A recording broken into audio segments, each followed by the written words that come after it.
بسم اللہ الرحمن الرحیم۔ السلام علیکم۔ انفوپیڈیا کی انفارمیٹیو دنیا میں خوش آمدید۔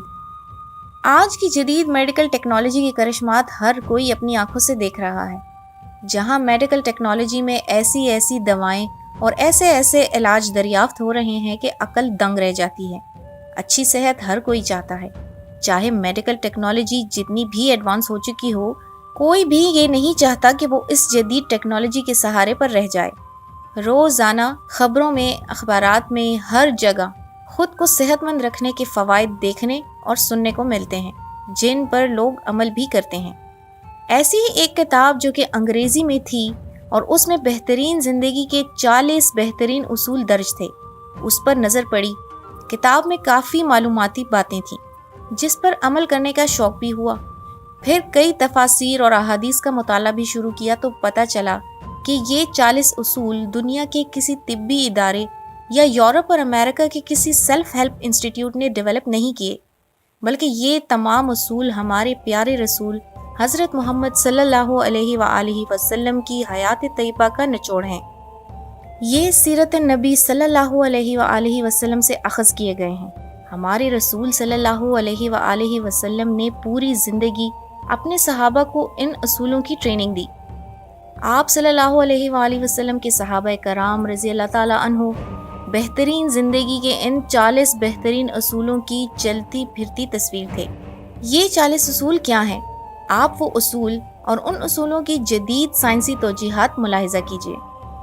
آپ صلی اللہ علیہ وآلہ وسلم نے فرمایا، فجر اور اشراق، عصر اور مغرب اور عشاء کے دوران سونے سے باز رہا کرو۔ اس فرمان میں بے شمار طبی حکمتیں پوشیدہ ہیں۔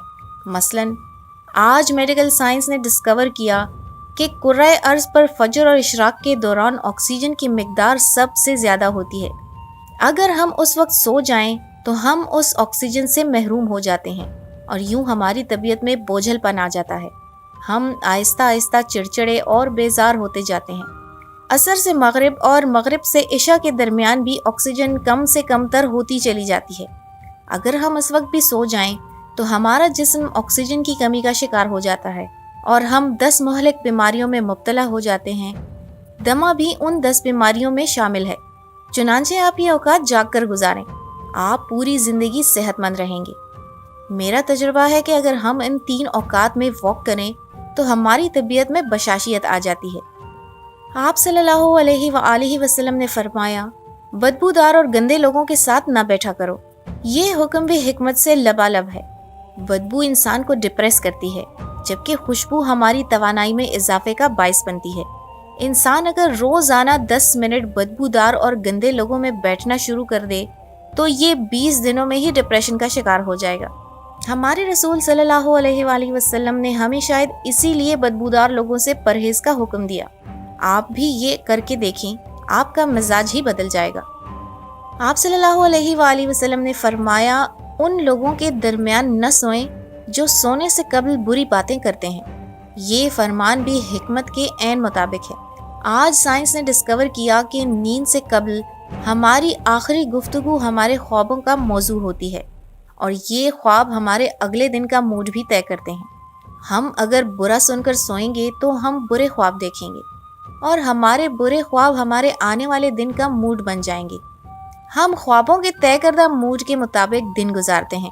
چنانچہ نیند سے قبل ہماری آخری محفل اچھی ہونی چاہیے، ہمارا اگلا دن اچھا گزرے گا۔ فرمایا، تم بائیں ہاتھ سے نہ کھاؤ۔ یہ فرمان بھی عین سائنسی ہے۔ ہمارے دماغ کے 2 حصے ہیں، دایاں اور بایاں۔ دایاں حصہ مثبت اور بایاں منفی ہوتا ہے۔ ہم جب اپنے جسم کو دائیں ہاتھ سے فیڈ کرتے ہیں تو ہماری مثبت سوچ مضبوط ہوتی ہے، اور جب ہم اپنے بدن کو بائیں ہاتھ سے کھلاتے ہیں تو ہماری منفی سوچ طاقتور ہوتی چلی جاتی ہے۔ آپ مشاہدہ کر لیں، آپ کو بائیں ہاتھ سے کھانے والے اکثر لوگ منفی ملیں گے۔ یہ آپ کو ہمیشہ شکوہ شکایت، غیبت اور دوسروں کو نقصان پہنچاتے نظر آئیں گے۔ آپ صلی اللہ علیہ وآلہ وسلم نے فرمایا، منہ سے کھانا نکال کر نہ کھاؤ۔ یہ فرمان بھی سائنس سے درست ثابت ہوتا ہے۔ ہمارے منہ میں 10 کروڑ سے 1 ارب تک بیکٹیریا ہوتے ہیں۔ یہ بیکٹیریا مہلک جراثیم بن جاتے ہیں۔ یہ جراثیم ہمارے کھانے میں مل جاتے ہیں یہ کھانا معدے میں جاتا ہے تو معدے کے غدود ان جراثیم کو مار دیتے ہیں، یوں یہ ختم ہو جاتے ہیں۔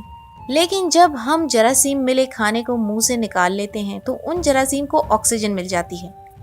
یہ آکسیجن سیکنڈ کے 1000ویں حصے میں ان جراثیم کی تعداد کھربوں تک پہنچا دیتی ہے، اور تب یہ جراثیم معدے کے غدودوں سے بھی طاقتور ہو جاتے ہیں۔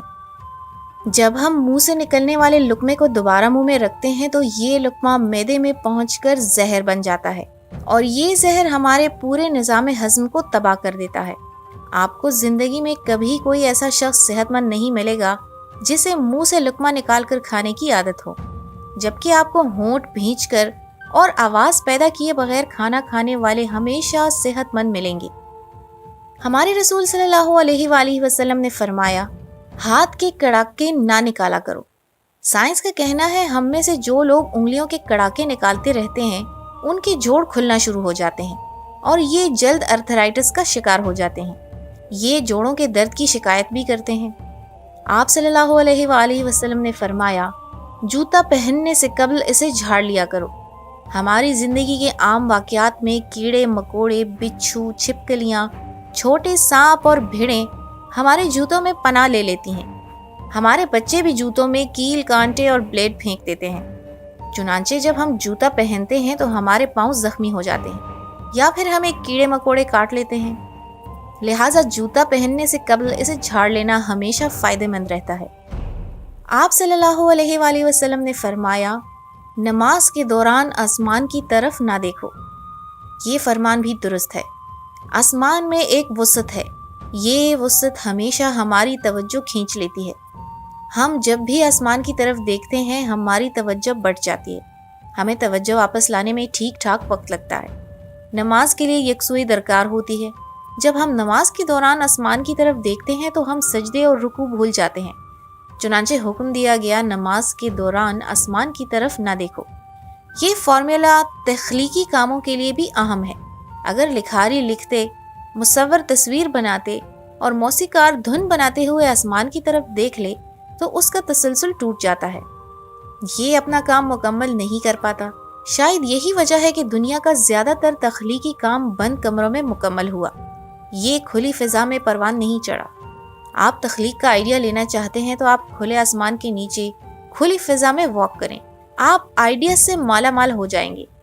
لیکن اگر آپ ان آئیڈیاز پر کام کرنا چاہتے ہیں تو پھر آپ کمرے میں بند ہو جائیں، آپ کمال کر دیں گے۔ آپ کو انبیاء، اولیاء اور بزرگان دین بھی بند غاروں میں مراقبے کرتے ملیں گے۔ آپ صلی اللہ علیہ وآلہ وسلم نے فرمایا، رفع حاجت کی جگہ یعنی ٹوائلٹ میں مت تھوکو۔ یہ حکم اپنے اندر 2 حکمتیں رکھتا ہے۔ ٹوائلٹ میں تھوکنے سے بعد میں آنے والوں کو بھی تکلیف ہوتی ہے، اور دوسرا، ٹوائلٹس میں لاکھوں قسم کے جراثیم بھی ہوتے ہیں۔ جب ہم تھوکنے کے لیے منہ کھولتے ہیں تو یہ جراثیم ہمارے منہ میں پہنچ جاتے ہیں، یہ ہمارے لعاب میں پرورش پاتے ہیں، یہ معدے اور پھیپھڑوں میں پہنچتے ہیں اور پھر یہ ہمیں بیمار کر دیتے ہیں۔ آپ کو یہ جان کر حیرانی ہوگی کہ ہماری ناک جراثیم کو پھیپھڑوں تک پہنچنے ہی نہیں دیتی۔ ہماری ناک سے صرف کیمیکلز جسم میں داخل ہوتے ہیں۔ جراثیم زیادہ تر منہ سے بدن میں اترتے ہیں اور ان کا بڑا سورس ٹوائلٹس ہوتے ہیں۔ چنانچہ آپ ٹوائلٹ میں لمبی لمبی سانس لینے، تھوکنے، گانا گانے، آوازیں دینے اور موبائل فون پر بات کرنے سے پرہیز کریں، آپ کی صحت اچھی رہے گی۔ اور آپ صلی اللہ علیہ وآلہ وسلم نے فرمایا، اپنے دانتوں سے سخت چیز مت توڑا کرو۔ ہم لوگ اکثر بادام، اخروٹ یا نیم پکا گوشت توڑنے کی کوشش میں اپنے دانت توڑوا بیٹھتے ہیں۔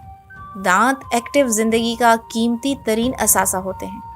آپ صلی اللہ علیہ وآلہ وسلم نے شاید اسی لیے دانتوں کو سخت چیزوں سے بچانے کا حکم دیا۔ یہ وہ اصول ہیں جن پر عمل کر کے ہم سب ایک اچھی اور صحت مند زندگی گزار سکتے ہیں۔ چلیے آج سے عہد کریں کہ نبی کریم صلی اللہ علیہ وآلہ وسلم کی ان باتوں پر عمل پیرا ہو کر ایک آئیڈیل زندگی گزاریں اور اپنے بچوں کو بھی ان تعلیمات کی روشنی میں سکھائیں۔ بہترین زندگی گزارنے کے یہ چند اصول آپ کو کیسے لگے، کمنٹس کر کے ہمیں اپنی رائے سے ضرور آگاہ کیجیے گا۔ ویڈیو پسند آنے کی صورت میں اسے لائک کر کے اپنے فرینڈس کے ساتھ بھی شیئر کیجیے۔ ملتے ہیں آپ سے ایک اور اچھے سے ٹاپک کے ساتھ، تب تک کے لیے اپنا ڈھیر سارا خیال رکھیے گا۔ اللہ حافظ۔